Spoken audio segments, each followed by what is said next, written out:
Okay, last time we have reached, or we were talking about the hormonal control of the activity level of in the testis at the level of the Sertoli cells, the germ cells, the latex cells, the hormonal interactions. Was it clear for you? And the role of Sertoli and latex cells. Was this part clear for you? Yes, doctor, but I have a question concerning an insulin-like growth factor, IGF-1. Yes. ما كتير فهمت الفانكشن تاعيته على البيزل بول أو هو إنه it was excreted at the basal pole as Sertoli cells.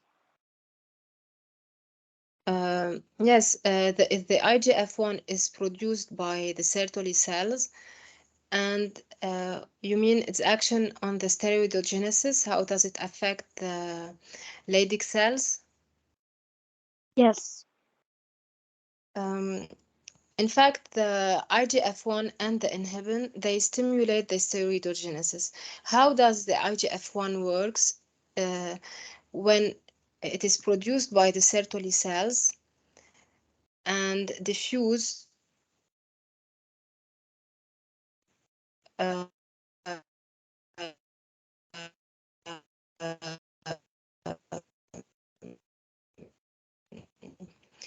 the interstitial space and of the LH the receptors of the LH. يعني مثل ما بتعرف الليدك cells عندهم receptors لل LH.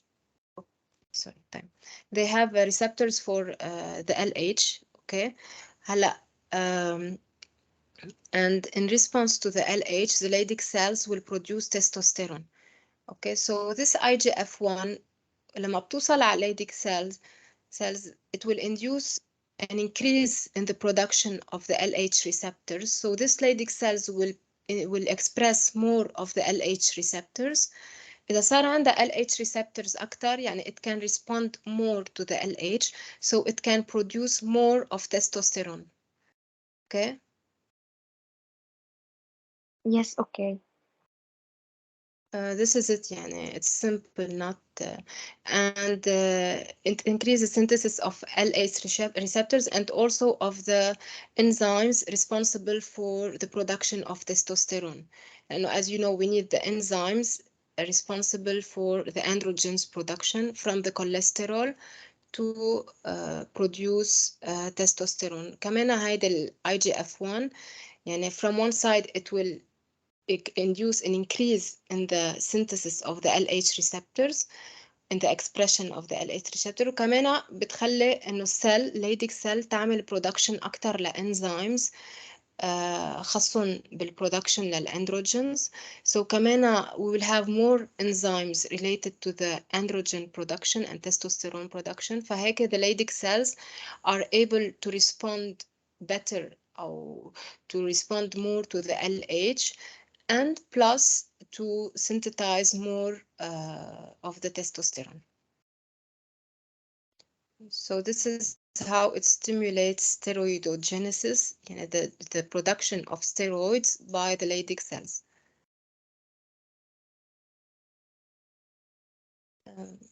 Do you have other questions?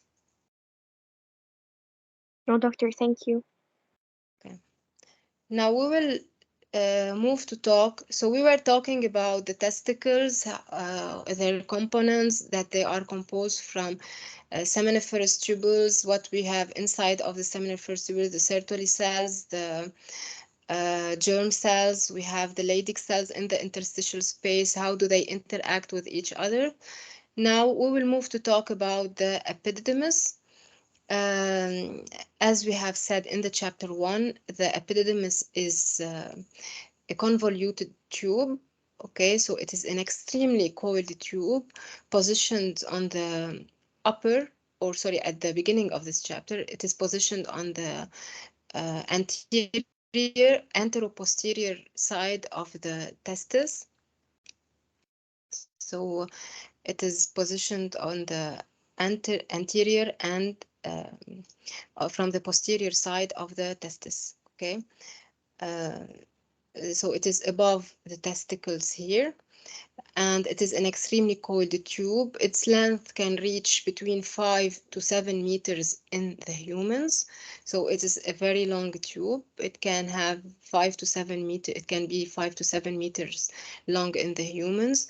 And the epididymis is the site of the final maturation of the spermatozoa, and the spermatozoa will be stored also at the level of the epididymis. So it is the site of the final maturation and the storage of the spermatozoa.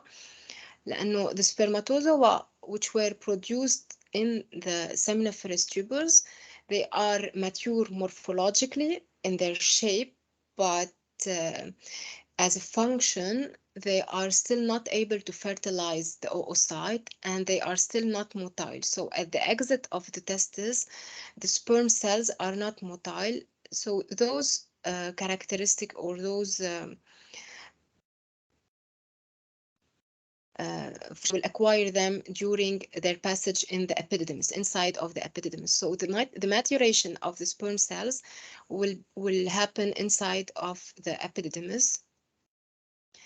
And now, before that, the sperm cells will reach the epididymis, they pass through intratesticular ducts. So from the seminiferous tubules, there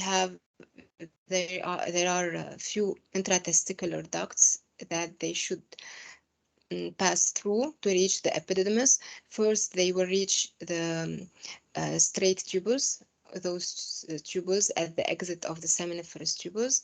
Then they will reach the reed testis, and from the reed testis, they will reach the efferent ducts, okay, or ductals. And then from the efferent ducts, they will reach the epididymis, okay.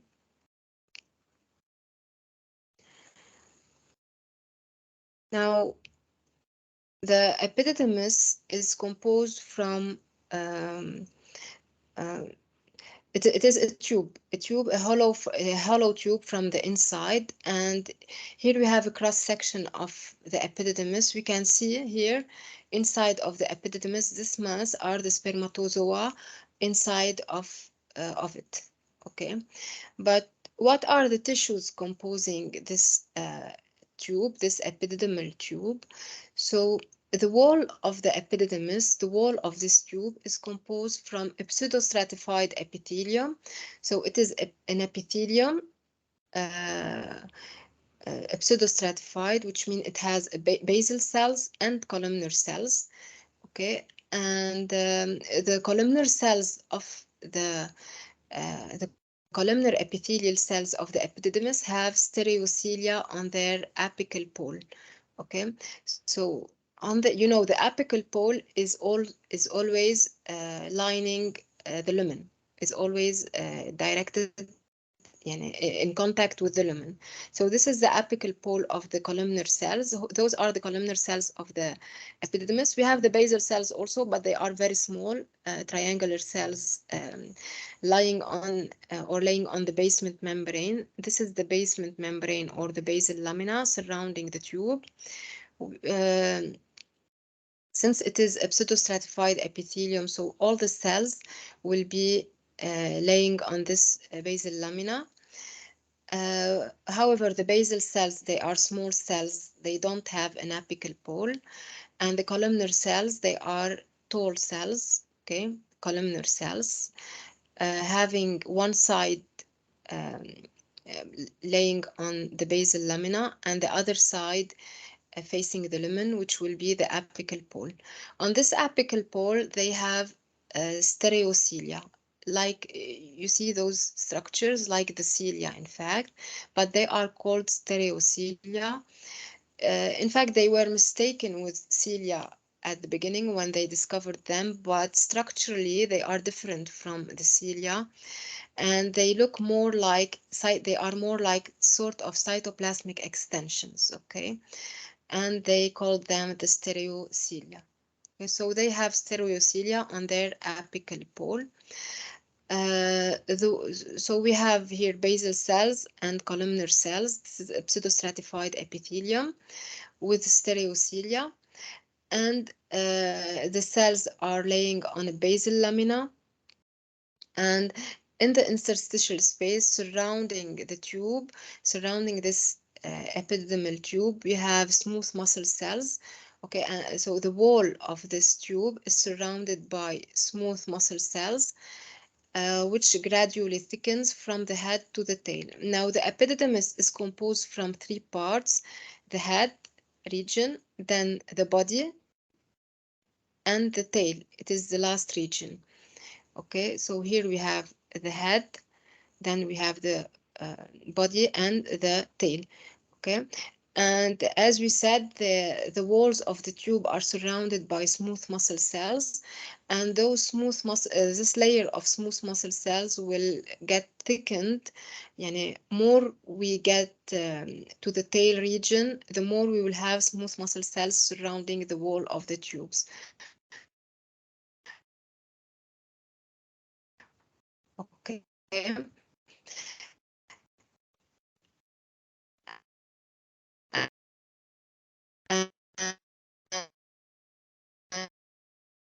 So the wall is surrounded, will allow the transport of the sperm cells through the epididymis and through the male genital ducts. Okay, so the sperm cells will mainly move inside of the male genital tract due to those contractions of the smooth muscles and also of the tunica albuginea, as we have precised earlier that we spoke. Now the head and okay, the head and the body regions of the sperm cells, and we will have several exchanges between the epididymal cells and the spermatozoa. In fact, those exchanges are needed for the maturation of the sperm cells. And at the level of the tail, we will have the storage. So they will be mainly stored at the level of the tail, and the maturation will take place at the level of the head and of the body of the epididymis.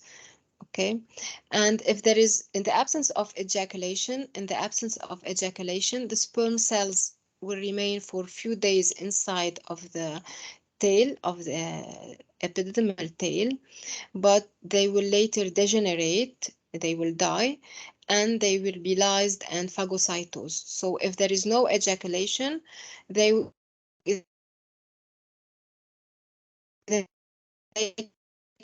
can live for a few days in the tail. معقولة منيح ولا بعده عم بقطش الصوت؟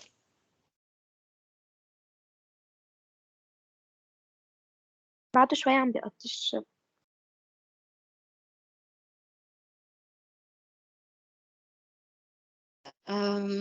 Okay. Now, they are in. We have said that the sperm cells will reach the epididymis. So after the epididymis, they will continue their transport in the male genital ducts. They will reach the vas deferens, so they will go in the vas deferens. They will reach the ampulla. The ampulla is a swollen part at the end of the vas deferens, okay, where the sperm cells will be stored also.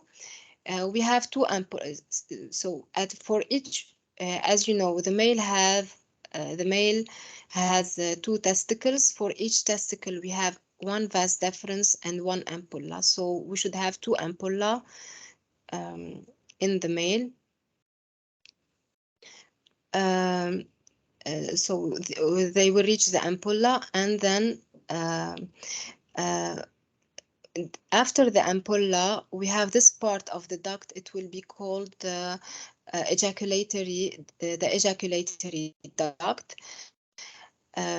So they will pass then from the ampulla to the ejaculatory duct, and from the ejaculatory duct, we will start later the urethra. So after the ejaculatory duct, we have the urethra that will. So the urethra inside of here we have the urinary bladder. The urinary bladder will produce the urine, which will pass also inside of the urethra, and the sperm cells will use the same urethra also to be ejaculated. Okay, so we have this urethra, which is the same pass for the urine and the sperm cells, but they don't pass at the same time. So after normally before that the sperm cells will pass in the urethra, we have here the bulbourethral glands. We will talk about them later. They will produce some mucus, lubricating mucus, which will pass inside of the urethra and clean it from the urine. And then the sperm cells can pass inside of the urethra in case there is an ejaculation. Okay. So the pathway used by the spermatozoa are the testes, then the epididymis, then the vas deferens, then from the vas deferens they will reach the ejaculatory duct, and then the urethra. Okay, and their progression inside of those ductils is dependent on the action of the smooth muscles of the epididymis, of the tunica albuginea, and also of the intraluminal pressure inside of the tubes. Okay, so the intraluminal pressure is the pressure of the fluid. We will have the seminal fluid inside of the tube. And we will have pressure inside of those tubes due to the muscular contraction, which will make their transport possible. Okay, and during their passage, they will be mixed with the secretions of accessory glands. We have the prostate gland, the seminal vesicle. We have one pair of seminal vesicle, one prostate gland, and one pair of bulbourethral glands. So they will secrete a fluid called the seminal plasma, and this seminal plasma, we will see its function also, contains nutrients and a buffering. It's like a buffering also solution for the sperm cells. Sperm cells, and this mixture of the sperm cells and the seminal plasma will make what we call the semen or the seminal fluid. So the seminal fluid or the semen is in fact the spermatozoa of those glands. Okay, we call them semen or seminal fluid. But also the epididymis also produce part of the seminal plasma, but the major part of the seminal plasma will be produced by the prostate, the seminal vesicle, and the bulbourethral glands. Okay.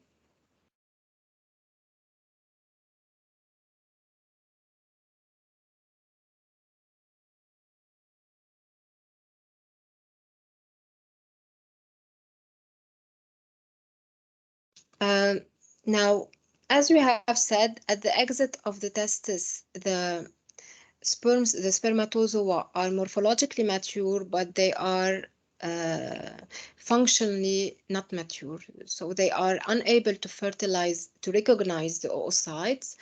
They are not motile. Okay.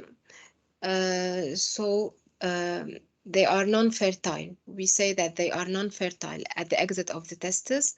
Even though they are morphologically differentiated, they are not fertile. They are unable to move and unable to fertilize an oocyte. It is through their movement or stay in the epididymis, that they will get to become mature and functional. Okay, so it is during their transit through the epididymis that they will become mature. They will acquire their motility, and they will be able to recognize and fertilize the oocyte. Okay, but so they will have everything needed to recognize and to fertilize the oocyte. But this fertilizing capacity will be fully developed inside the female genital tract and not inside of the male genital tract. Here in the male genital tract, they will acquire everything needed, but like receptors to recognize the oocyte and the zona pellucida, and the enzymes needed to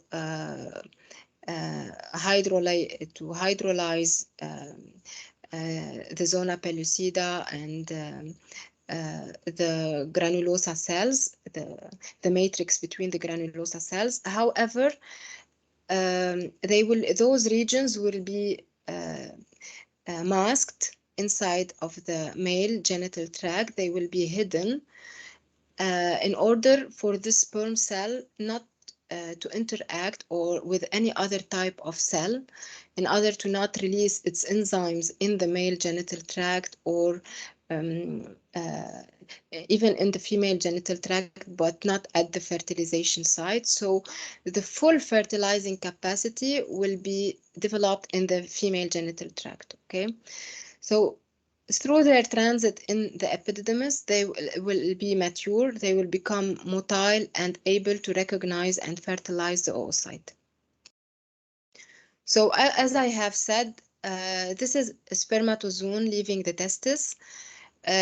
If you remember, we said that the spermatozoon will, a lot of the cytoplasm of the spermatozoa will be removed, but a small droplet will remain attached to the spermatozoon. Now, this cytoplasmic droplet will be removed in the epididymis. Okay, so there will be a removal of this cytoplasmic droplet during the maturation of the spermatozoa in the epididymis. We will have addition, or in the epididymis there will be addition of proteins and glycoproteins at the surface of the cytoplasmic membrane of the sperm cells, which will make them more stable, and which will stabilize the cytoplasmic membrane, and we will have the appearance of the receptors of the oocyte and the zona pellucida. So we have, this is what we call the maturation. So all of those modifications, the removal of the cytoplasmic droplet and the addition of proteins responsible for the stabilization of this cytoplasmic membrane, okay, and proteins related to the zona pellucida binding and recognitions, they will be added at the level of the epididymis. Then also before the ejaculation, we will have some glycoproteins added also that will stabilize the cell during its transport through the lower portion of the female genital tract. So this is called the here this is the maturation, and a decapacitation. We'll talk about it later. And then in the female genital tract, we will have some of those proteins and glycoproteins will be removed in order to allow for the sperm cell to interact with the oocyte. Now we will talk about the functions of the epididymis. This epididymis serves to as transport for spermatozoa, for the transportation of the spermatozoa. It produces some secretions that helps responsible for the maturation of the spermatozoa.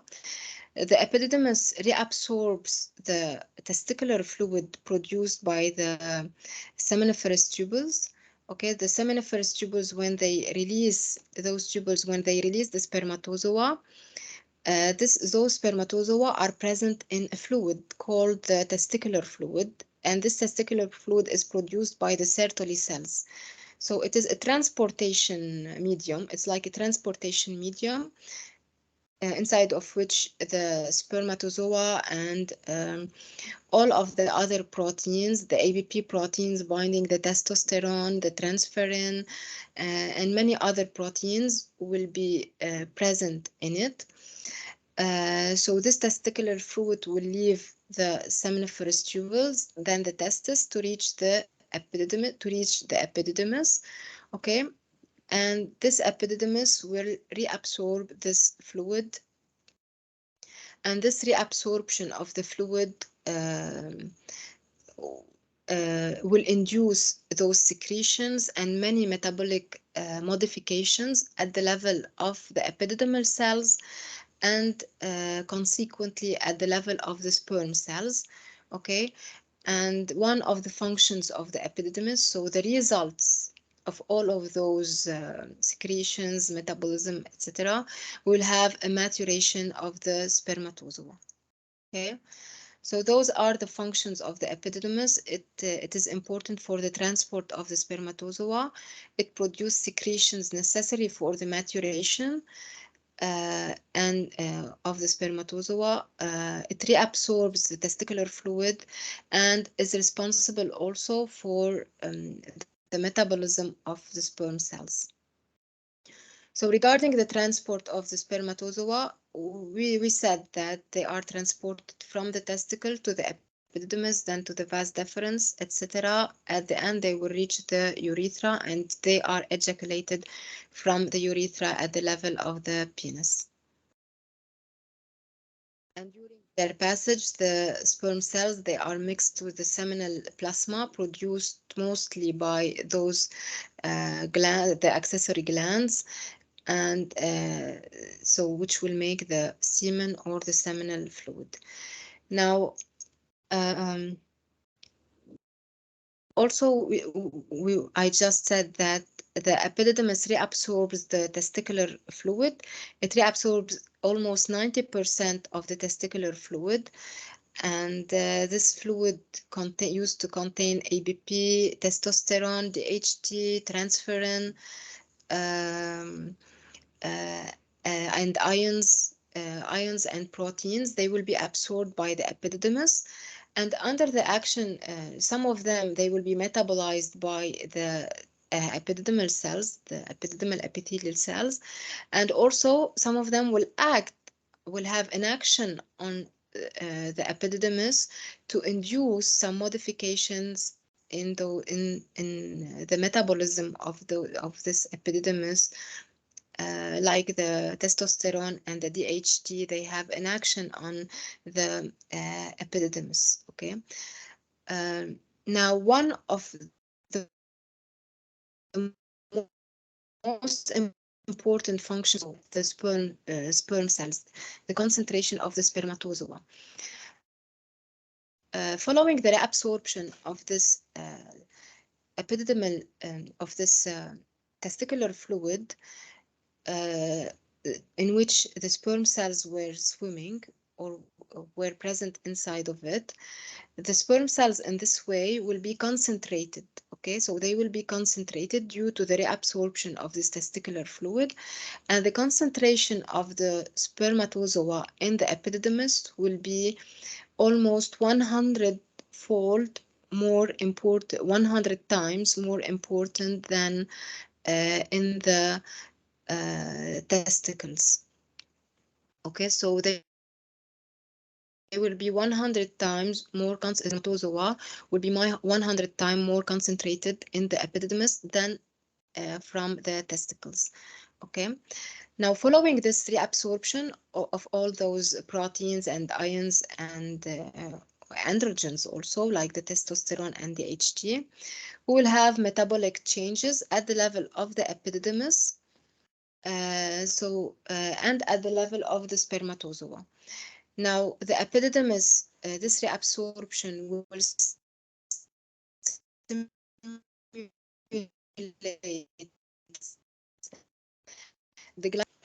they will produce energy mainly by glycolysis. This will induce the conversion of testosterone to dihydrotestosterone also. So most of the testosterone will be converted inside of the epididymis to dihydrotestosterone by the 5-alpha reductase. This is the enzyme which convert the testosterone into dihydrotestosterone. And this will induce also the biosynthesis of prostaglandins. If you remember, the prostaglandins are hormones. They can be produced by the epididymis, and they induce the contractions of the smooth muscle cells in the females and in the males and the females. So here in the male, they are produced by the epididymis, and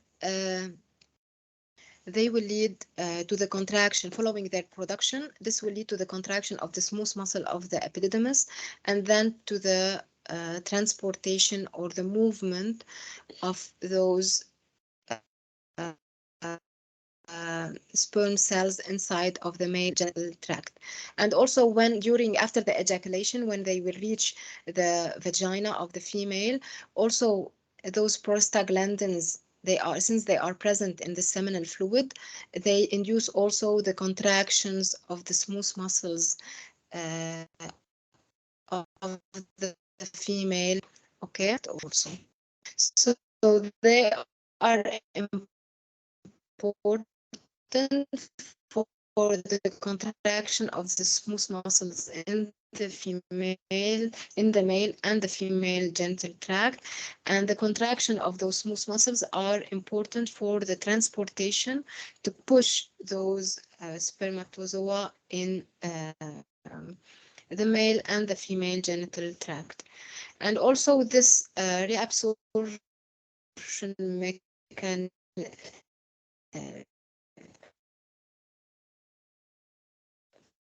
phenomenon induce metabolism of fatty acids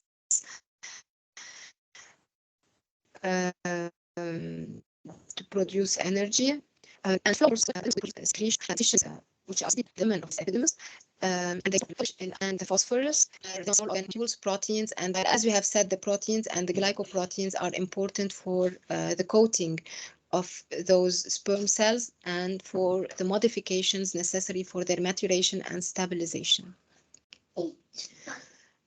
Those secretions play a role in the motility also. They are important for the sperm cell to acquire its motility and for the fertility. So following those secretion, this sperm cell will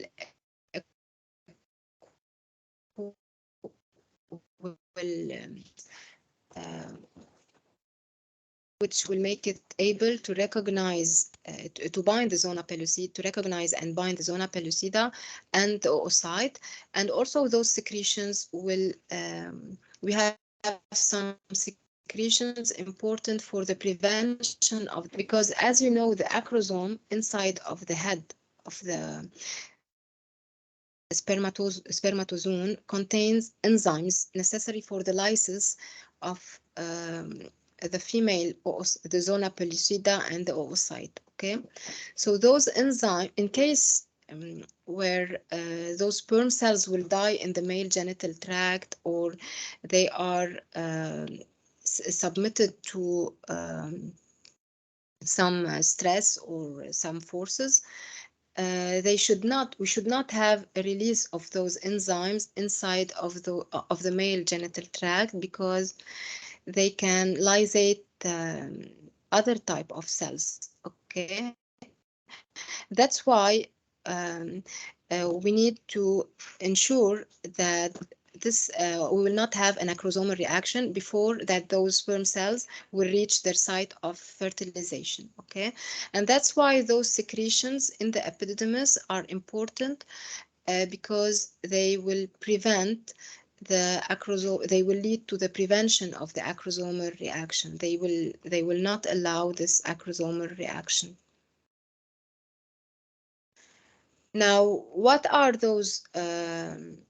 We have the modification that render the spermatozoa capable of fertilization are directly related to the reabsorption and secretion at the level of the epididymis. So the reabsorption and of the testicular fluid and those secretion produced by the epididymal cells are very important for the maturation of those spermatozoa and are very important for the spermatozoa to have the ability to fertilize the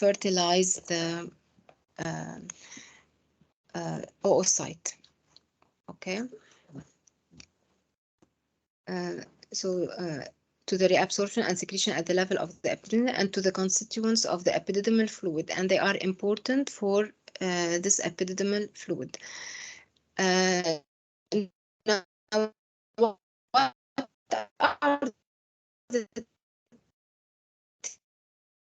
changes which mainly involve the acrosome, the nucleus, and the plasma membrane?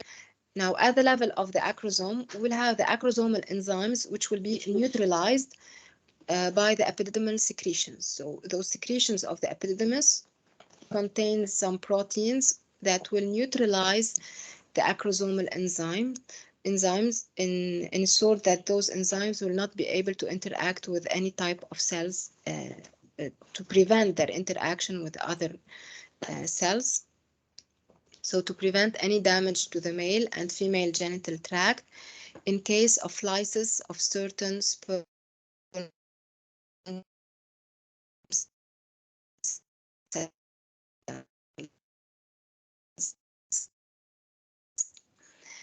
Now,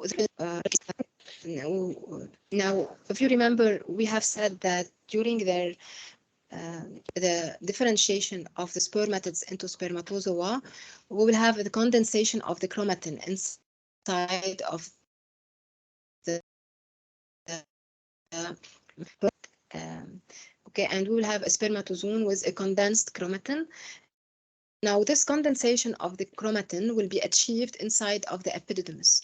So the chromatin will get more condensed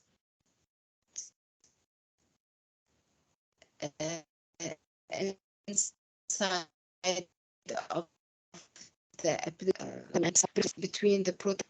Okay, and in this way, the chromatin will become highly condensed and will reach its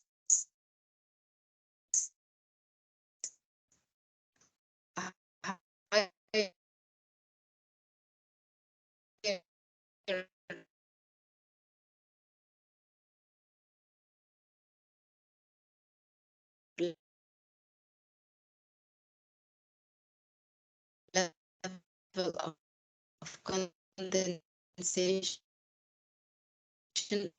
in the epididymis.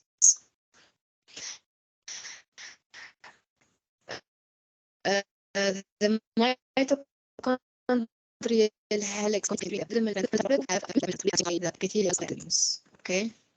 Now we have brain.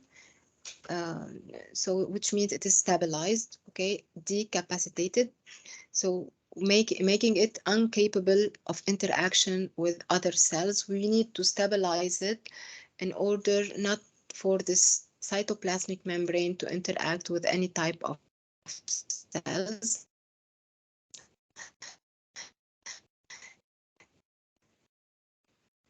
And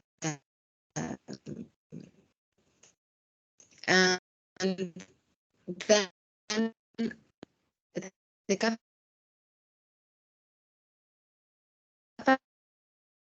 capacitation will occur.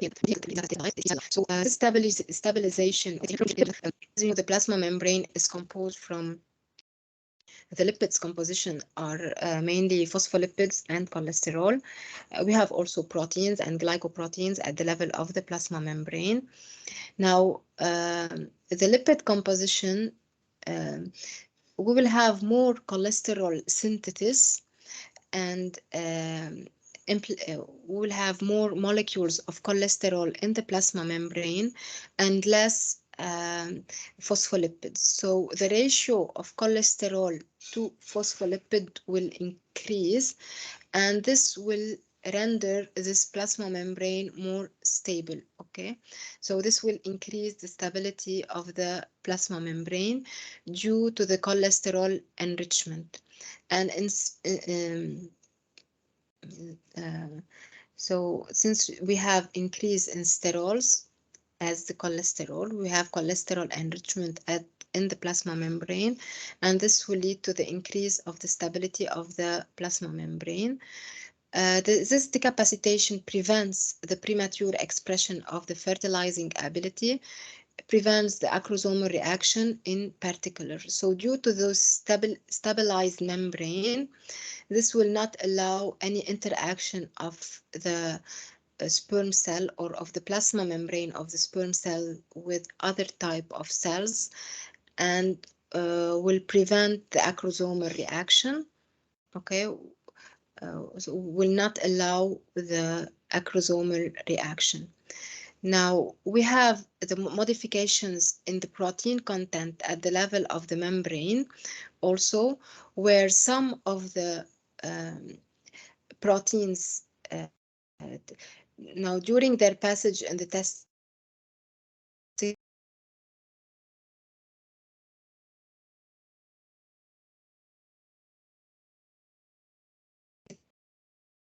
دكتور صوتك عم بيروح. removed and they will be replaced. I was saying that we have other modifications at the level of the membrane concerning the proteins now and not the lipids. During their passage when they were in the testicles, we had the addition of some testicular proteins at the level of the plasma membrane. Now in the epididymis, those testicular proteins will be removed and they will be replaced by other epididymal proteins.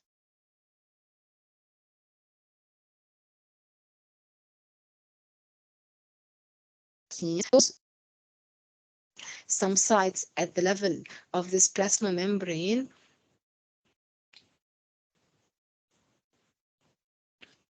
in order plasma membrane with other type of cells, okay, and in order to make it more stable.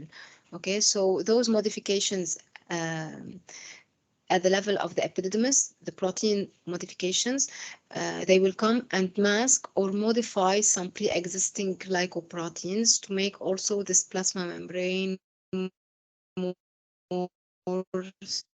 stable.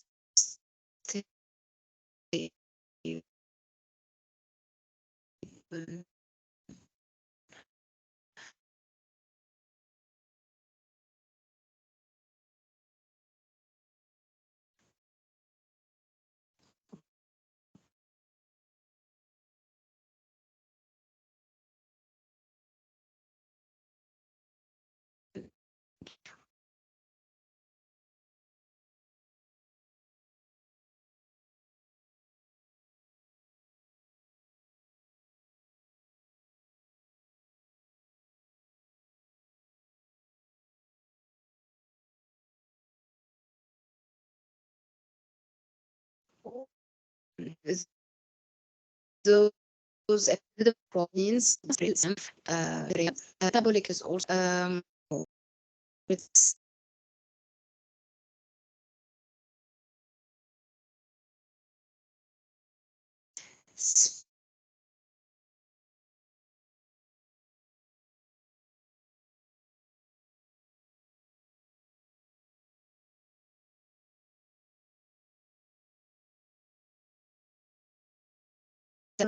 will this is in an increased glycolysis, the production of energy, and we will have an increase in the pH of the sperm cells. Now they will have the sperm cell itself will have an increase of pH, which will render its pH slightly basic. Okay, they will have a slightly basic pH. Also, during their transit in the epididymis, they will acquire a unidirectional motility. Before they reach the, when they were in the testicles, they were unmotile, okay, and when they reach this epididymis, they start having spiral, circular. The flagellum will have a circular movement, and then they will acquire a unidirectional motility at the level of a unidirectional motility due to some changes at the level of the flagellum. Okay. So we will have modification of the level of the flagellum, formation of disulfide bridges also between the proteins of this flagellum, production of cyclic AMP, and other changes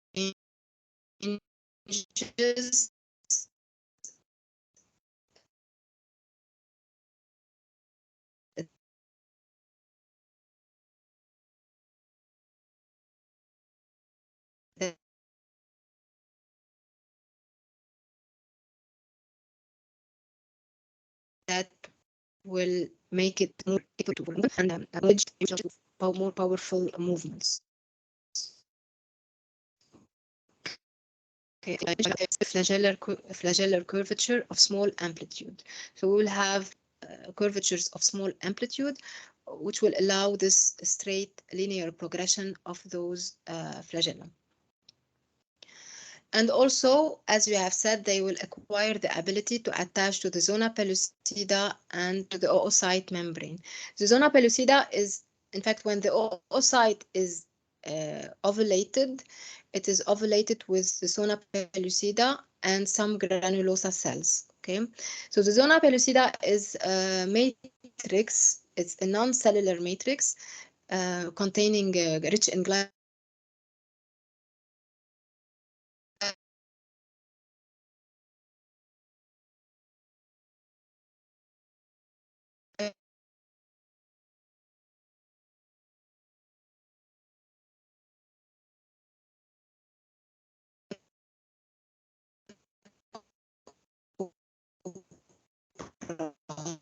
Proteins and to recognize it and bind it, and then they will be able to reach the oocyte.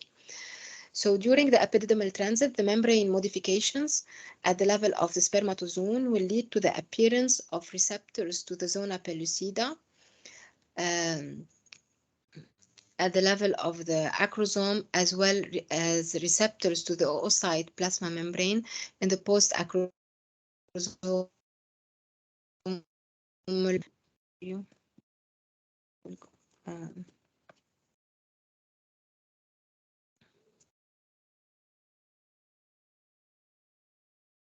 This region here is called the acrosome region, and the region here at the on the plasma membrane behind the acrosome is called the post-acrosomal region. So in this post-acrosomal region, we will have the receptors for the oocyte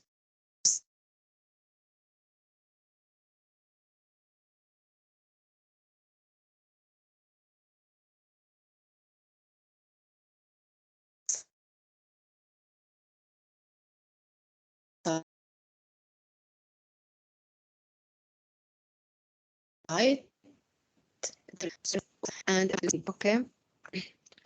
So during we will have the appearance of receptors to the zona pellucida at the level of the acrosome, as well as receptors to the oocyte plasma membrane in the post-acrosomal region. Now, here we have some the modifications that will occur, some of them that will occur at the level of the spermatozoa.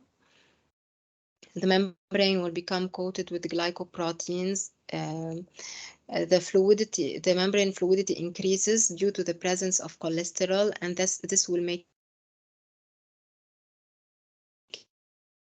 it more stable and it's using and dense fibers of the tail, yielding a more rigid flagellum with stronger potential beat.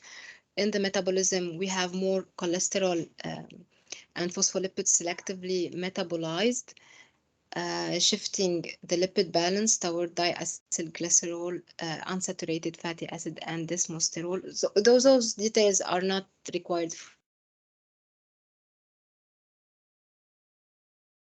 from, okay.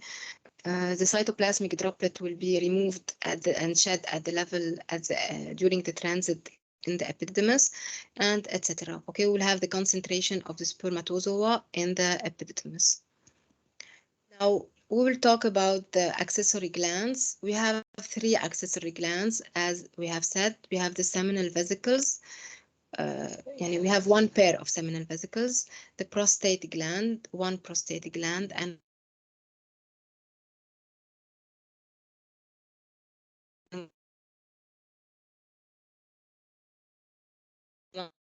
one pair which are secretions are called seminal plasma. But as I have precised earlier, that the epididymis produce also secretions.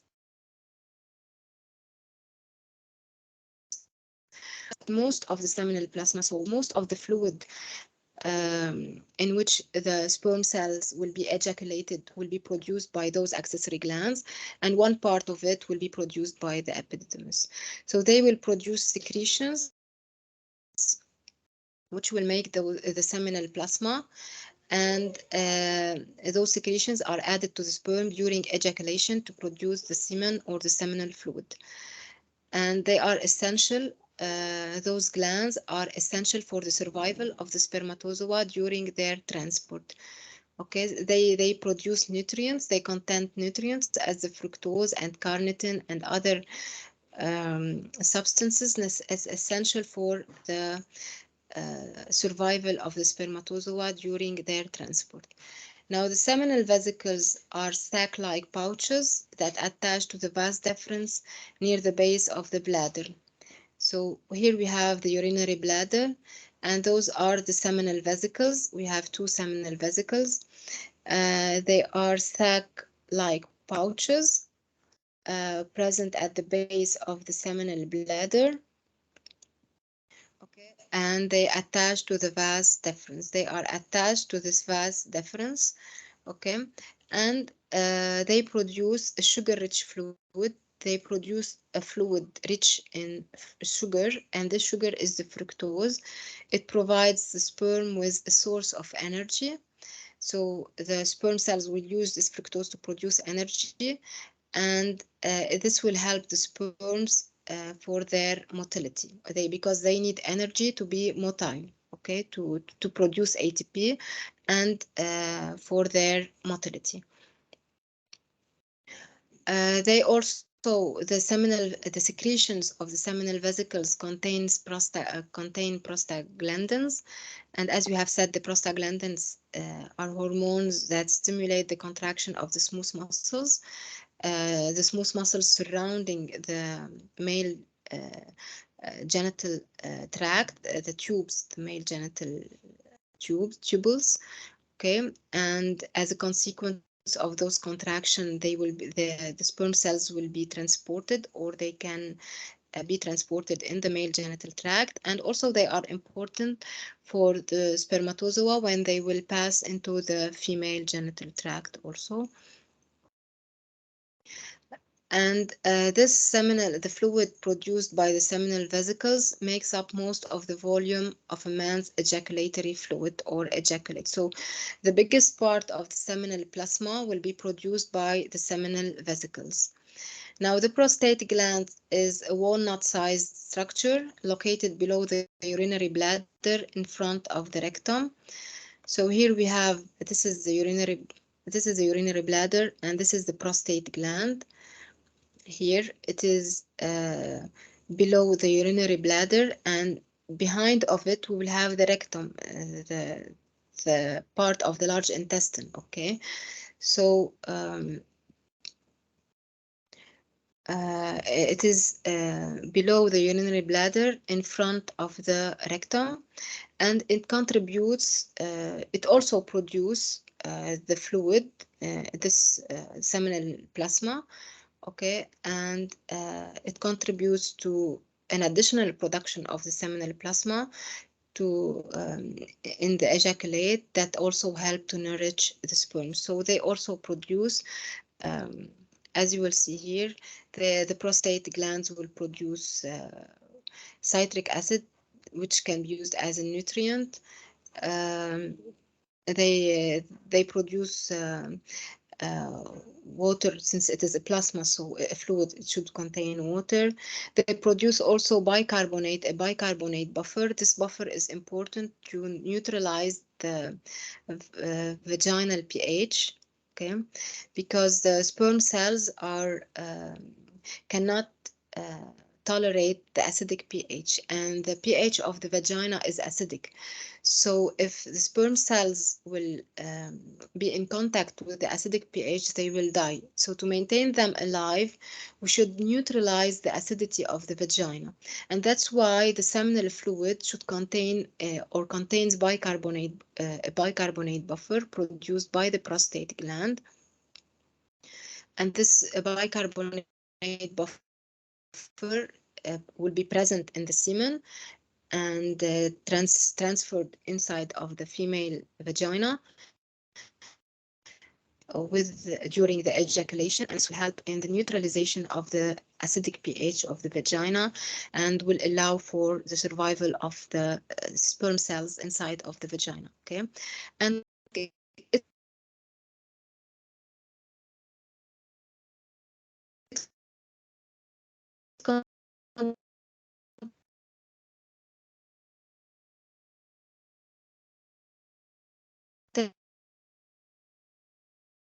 contain other enzymes necessary for okay. Here are the constituents of the seminal vesicles, the fluid produced by the seminal vesicles. It contains water, fructose as a nutrients, ascorbic acid as a nutrient, but also as an antioxidant, because during the ejaculation we should protect also those sperm cells. There will be a small contact with the air, and they should be protected from from the oxidation following the contact with the air. And the ascorbic acid present in those secretions of the seminal vesicles and now present in the seminal fluid will protect the sperm cells from this oxidation. Okay, we have also the fibrinogen to form clots of semen in the female genital tract. Okay. Now the epididymis produce water, carnitine as a nutrient, and glycerophosphocholine as a nutrient also. And now we will move to talk about the third gland, which is the Cowper's gland or the bulbourethral gland. It is a pea-sized structure. This small structure. We have one pair of bulbourethral gland on the sides of the urethra. Okay, it is just now this gland is on the side of the urethra and not on the vas deferens. Okay, so it is present on the sides of the urethra. It contributes to the seminal plasma production. So what they produce also constitute a part of the seminal plasma and the seminal fluid.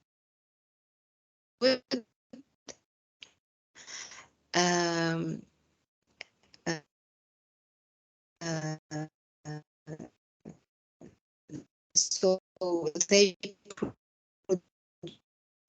produce a slippery fluid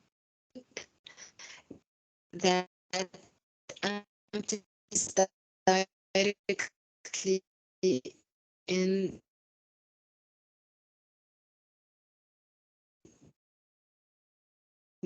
the urethra, and in fact they by and this buffer cells will pass directly in the urethra after and we still have some urine droplets and will damage the sperm cells. Okay, so the bulbourethral glands will secrete, the secretions of the bulbourethral glands contain a basic buffer, which will neutralize this acidity of the urine, in case there were some urine still present in the urethra. And in this way, they will prepare the urethra for the okay. So the fluid serves to the fluid produced by the bulbourethral gland will serve to lubricate the urethra. It's a mucus.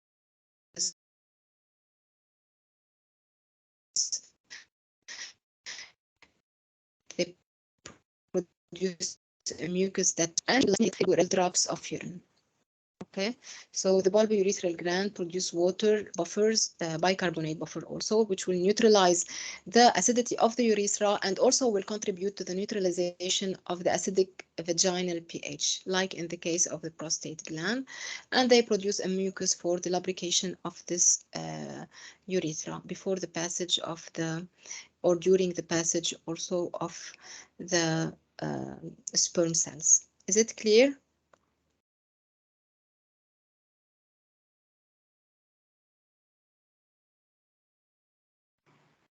Yes. Okay. Now this is all regarding the chapter 4. This is all regarding the male reproductive system. We will move to talk about the female reproductive system. Okay. So we will start by the chapter 5, which is the female reproductive system. Now, the female genital tract is used to transport the gamete to the site of fertilization. Okay, the male gametes and the female gametes to the site of fertilization, and the fertilization occurs in the fallopian tubes.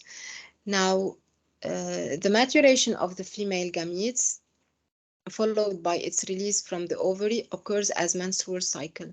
So it's not a continuous process. The maturation of the female gametes, and not all of them will mature. At each menstrual cycle, we will have some of them will get engaged in the maturation process, but only one of the gametes or one oocyte, let's say one oocyte, can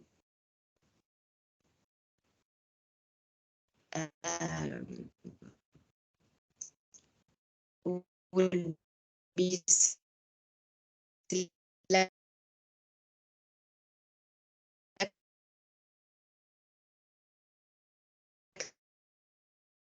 to continue and be ovulated, and talked about in the chapter 1. If there is no fertilization, the maturation will not be accomplished. Okay, so now the maturation of the female gamete, followed by its release from the ovary, will occur as menstrual cycles. It's not a continuous process as in the case of the males or of the spermatogenesis, where we always have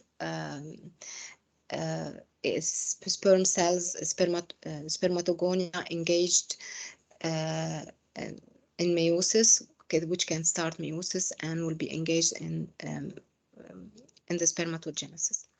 Here we have at each cycle only few of them, and only one oocyte can pursue this maturation process.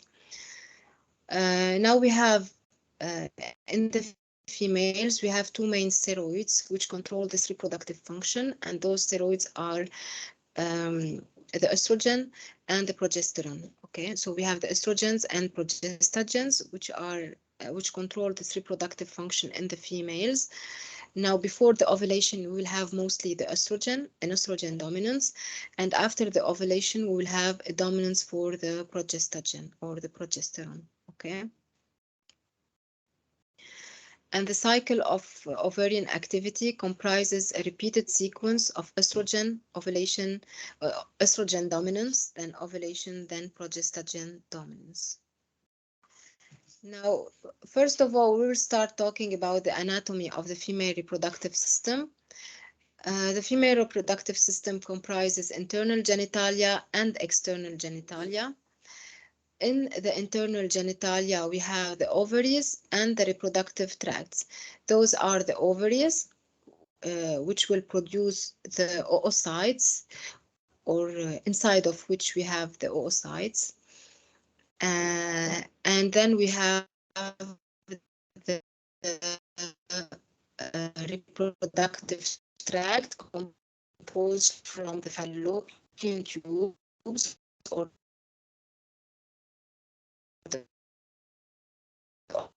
oviducts. We have the uterus and the vagina. Okay, so the reproductive tract of a female is composed of lying deep within the female pelvis, so they are in the pelvic region, يعني منطقة الحوض. Okay, they are in the pelvic region.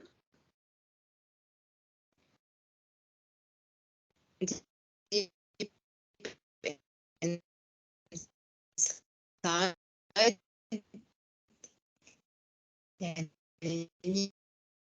near to the back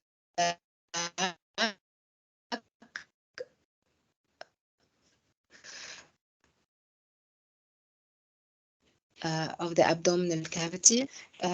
We have two ovaries in the females, one on each side of the uterus. And side of uterus. Those ovaries are loosely connected and covered by an epithelium called the germinal epithelium. So the ovaries, the surface of the ovaries, epithelium. And inside of the ovaries, we will have the germ cells, the oocytes, which are surrounded by the follicular cells,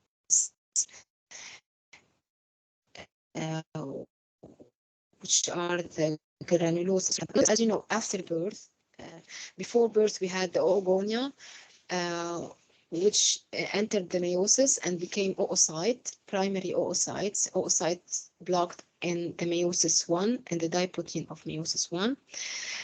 And after, so the females will get born with having only oocytes as germ cells inside of the ovaries.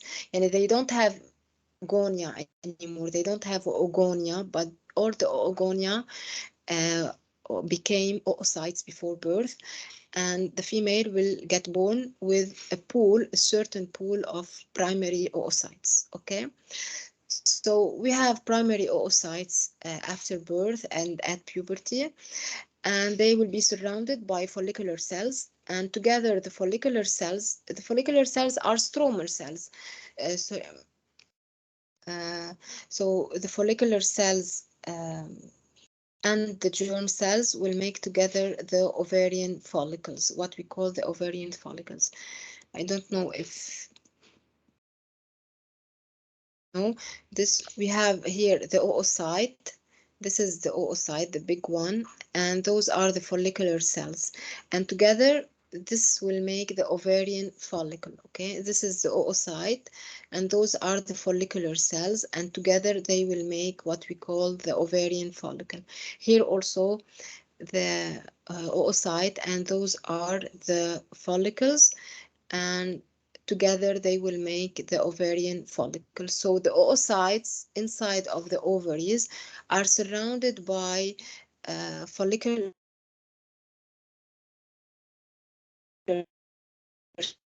cells, okay, and of ovarian, mainly about ovarian follicles. Okay, now we will talk about the structure of those ovaries. As we have said, the ovaries, the surface of the ovaries is surrounded by an epithelium called the germinal epithelium. Okay, this is the first layer. Under this germinal epithelium, we have a tunica albuginea. Okay, so we have the epithelium from the outside.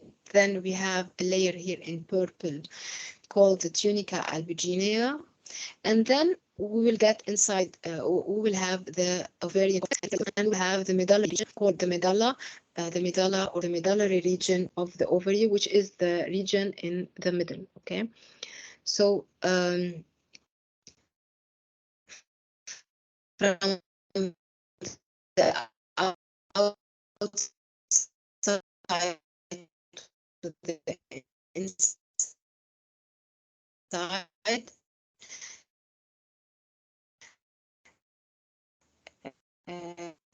we have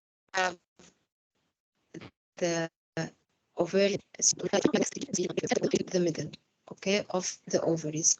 Now the cortex, the cortical region, ovarian follicles, and the oocytes with the follicles surrounding them.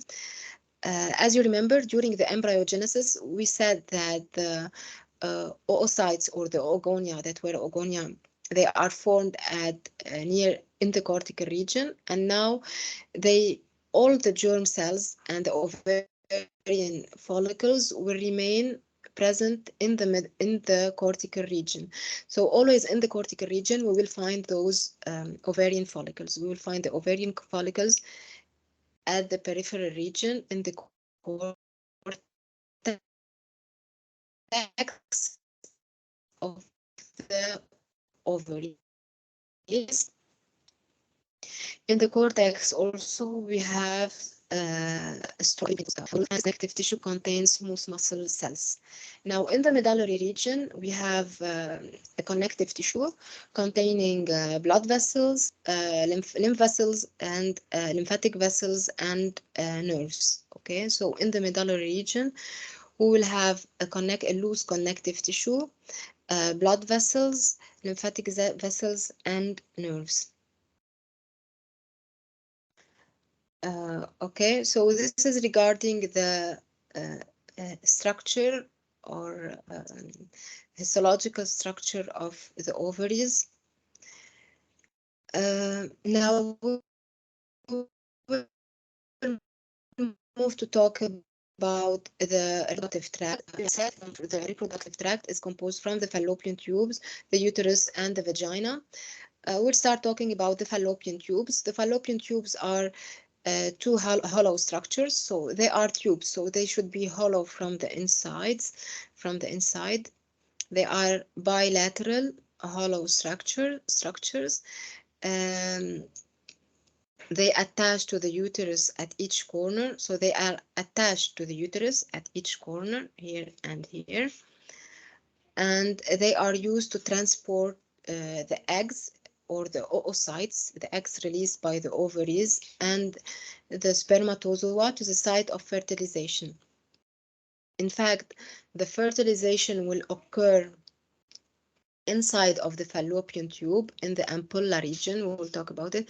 So in the fallopian tube, or the fallopian tubes are the site of fertilization. So those fallopian tube will transport the sperm cells.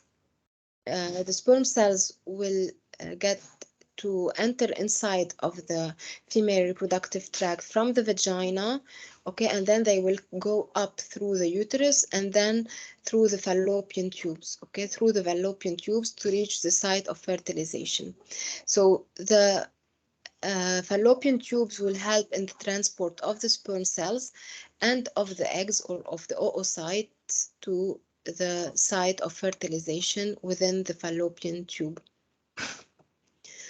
And the fallopian tubes are the initial site of development of the zygote. So we will have the fertilization inside of the fallopian tube. And as a consequence of this fertilization, we will have the production of a zygote. So the zygote will be produced in the fallopian tubes, and the first stages of the development of the zygote will occur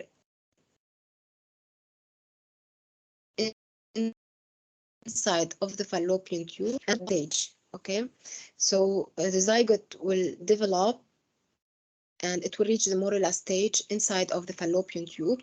Then later, once it reaches the morula stage, it will leave the fallopian tube to get in the uterus and or the uterine cavity for implantation. It will get implanted here.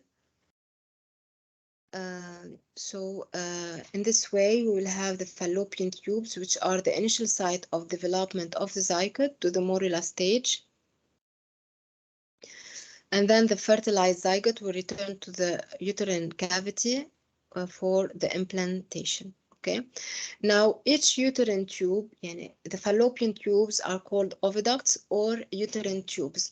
So each uterine tube is composed from a part called the infundibulum, which is this funnel-shaped part. Okay.